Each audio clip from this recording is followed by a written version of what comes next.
వచ్చిన కాడ నుంచి ఎట్లా అనిపిస్తుంది పరిపాలన? ఫ్రీ బస్ ఇస్తుండు, సన్న బియ్యం ఇస్తుండు. నాకు బాగానే ఉంది. సన్న బియ్యం వస్తున్నాయా? వస్తున్నాయి. ఫ్రీ బస్ మంచిగా ఉందా? తీసేయాలా ఉంచాలా? నాకైతే బాగుందమ్మా. ముసలి వాళ్ళకి ఏం పని చేస్తాం, మాకు పెంచినా రాదా, ఏం పెట్టుకుని ఎక్కలే. అంటే పెన్షన్ రాదు అని అంటే అప్లై చేయలేదా? మళ్ళా అప్లై చేసినా రాలేదు.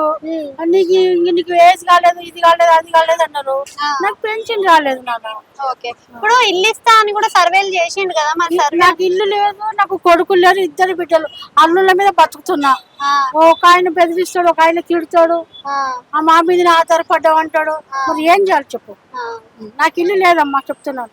అంటే ఇల్లు కోసం అని చెప్పి సర్వే చేసినారు కదా, అప్పుడు మీరు అప్లికేషన్ ఏం పెట్టలేదు? పెట్టాను. నాకు ఇల్లు కాల్ చేసిన పడిపోయినాయి కాదు. నాకు సరిగ్గా చదువు రాదు కదా, నేను చదువుకోలేదు. ఎక్కడ పడిపోయినా మీ బిడ్డలు కూడా ఏం చెప్పలేదా మరి అప్లై చేసుకోండి ఇట్లా అని చెప్పి? చెప్పిండు కానీ వాళ్ళు ఒకరిళ్ళకి పోయినాక ఎవరు పట్టించుకుంటారమ్మా. వాళ్ళకు కూడా సంసారం బాధ్యతలు ఉంటాయా లేదా? అంటే ఇప్పుడు కేసీఆర్ ఉన్నప్పుడు ఎట్లుండేది, ఇప్పుడు రేవంత్ రెడ్డి ఉన్నప్పుడు ఎట్లా వస్తుంది పథకాలు కానీ? ఇప్పుడైతే ఈయన వచ్చిన జనం బాగానే ఉంది, పర్వాలేదు. ఈ పని పెట్టిన బాగుంది.